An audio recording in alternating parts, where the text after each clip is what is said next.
Dynamics math का। तो सबसे पहले डेफिनेशन पढ़ते हैं, उसके अंदर यूज होगा सेंट्रल फोर्सेस। सेंट्रल फोर्सेस, अब सेंट्रल फोर्सेस क्या होंगी? ऐसी फोर्सेस जो या तो टुवर्ड्स या away from a fix point, जिनका line of action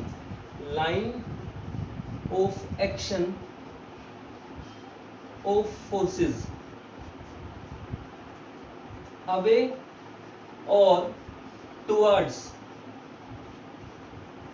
to a fix point, मतलब एक फिक्स पॉइंट की तरफ हो जिनका लाइन ऑफ एक्शन, वो फोर्सेस क्या होंगी?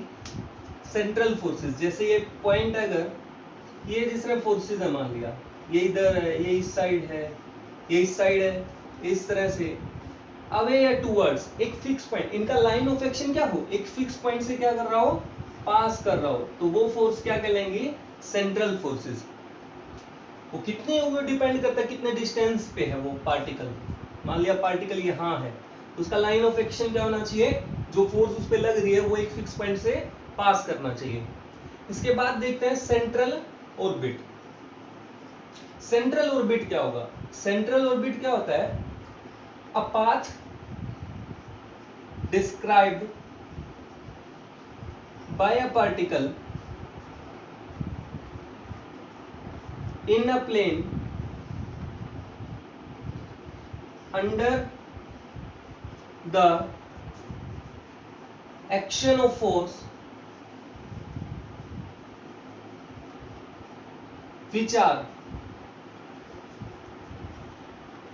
कैसी फोर्सेज हैं वो? Central forces towards a fix point, जिनका लाइन ऑफ एक्शन क्या हो? फोर्स का, वो क्या हो? Towards fix point.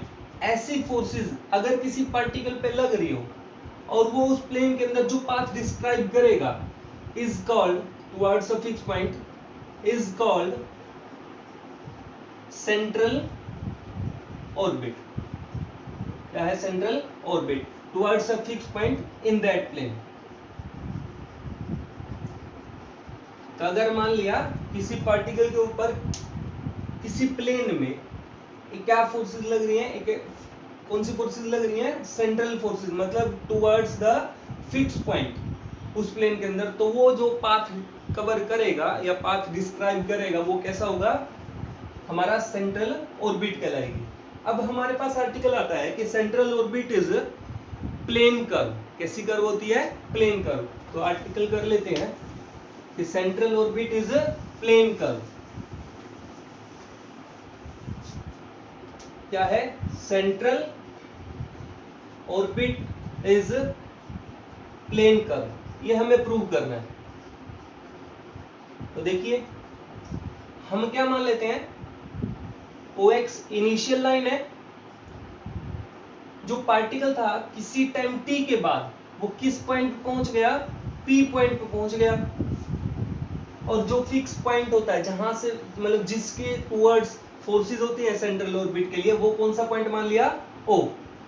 तो अब जो फोर्स होगी P पॉइंट पे t टाइम के बाद, वो क्या होगी? टुवर्ड्स द O, यानी OP से या PO की तरफ एक डायरेक्शन होगी, या से O से P या P से O होने वाली है। सो हम लिखेंगे, अब देखो यहां से एक बात लिख लेना आप सब कि OX जो है इनिशियल लाइन मान लेते हैं। OX क्या मान लेते हैं? Initial line. At any time particle is at point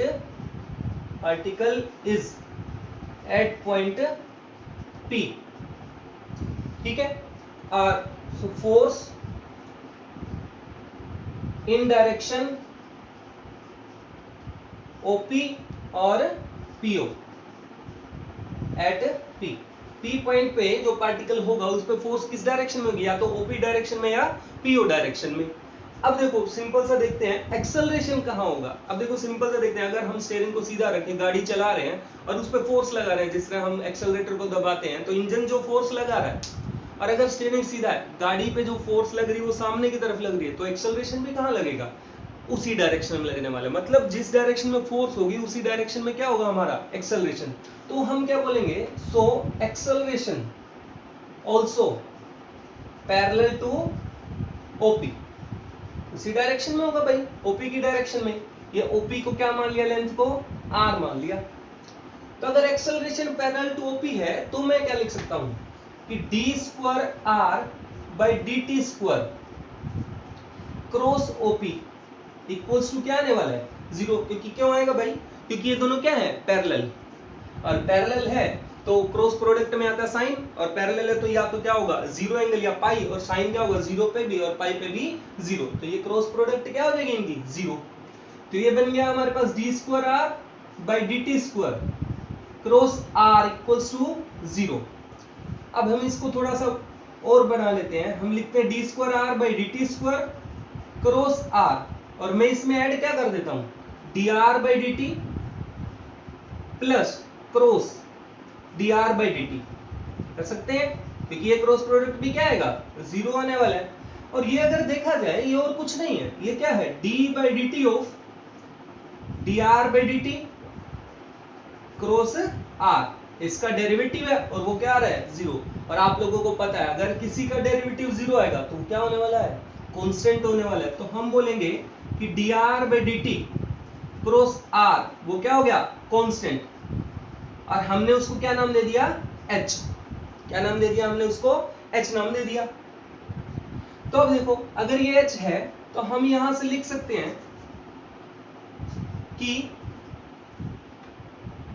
r D r by d t और r ये क्या आने वाला है 0। क्या लिख लिया हमने, ये स्केलर ट्रिपल प्रोडक्ट। और आपको जैसे पता है कि स्केलर ट्रिपल प्रोडक्ट जो होगा अगर उसमें दो सेम हो जाए, दो वेक्टर, तो वो क्या आता है 0 आता है।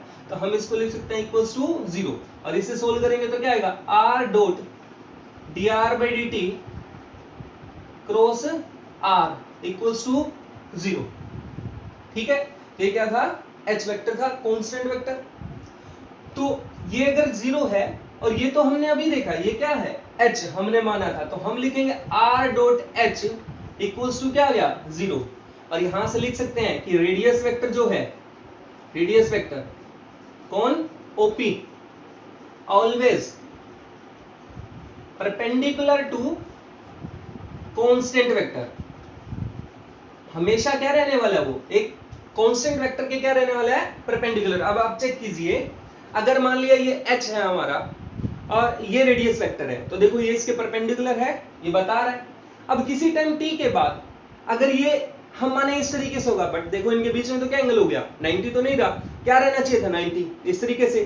तो क्या होगा, जो हमारा रेडियस वेक्टर है वो हमेशा क्या रहेगा, इसके परपेंडिकुलर। और परपेंडिकुलर का मतलब क्या हुआ, वो हमेशा इसी प्लेन में रहने वाला है। तो जो सेंट्रल ऑर्बिट होगी, so central orbit is a plane curve.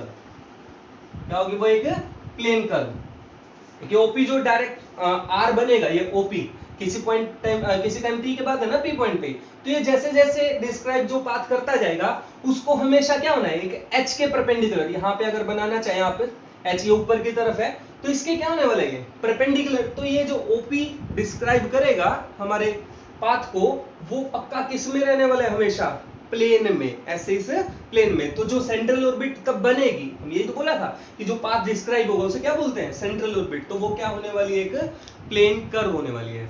ठीक है, इसके बाद पढ़ते हैं हम सेंट्रल ऑर्बिट का pedal form and polar form. उस आर्टिकल से पहले हम पढ़ लेते हैं कुछ डेफिनेशंस।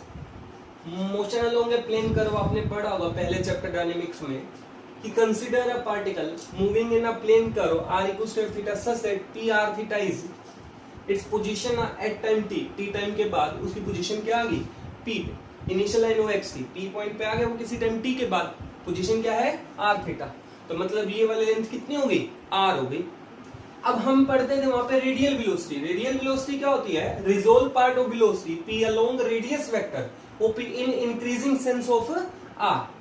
मींस जो वेलोसिटी p पॉइंट पे है तो r इंक्रीजिंग सेंस में, मान लिया ये एंगल अल्फा है यहाँ पे, तो जो इसका v का रिजोल्व पार्ट होगा v cos अल्फा, वो क्या कहलाएगा, हमारा रेडियल वेलोसिटी।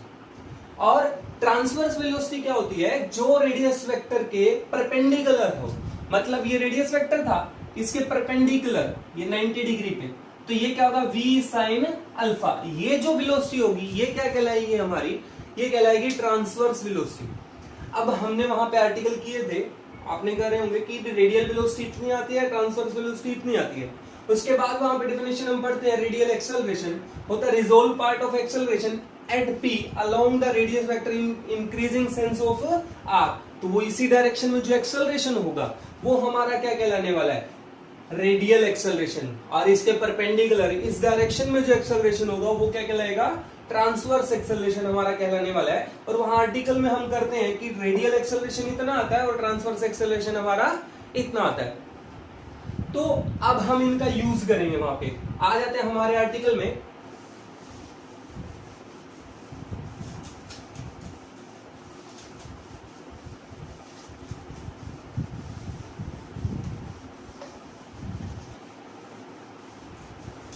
तो हमारा आर्टिकल क्या था, central forces in polar form, central forces in polar form.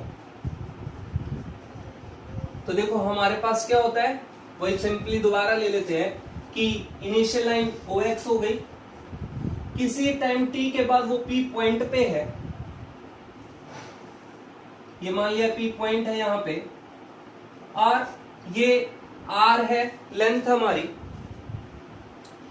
और हम क्या कहते हैं, इस पार्टिकल का मास mb, mass of particle, m क्या है, मास ऑफ पार्टिकल है हमारे पास।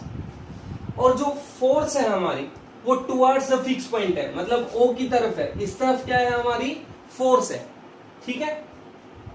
तो हमारी अगर इस तरफ फोर्स है तो हम क्या कहेंगे, ये जो फोर्स लग रही है वो क्या है, डिक्रीजिंग आर में, किसमें, डिक्रीजिंग आर।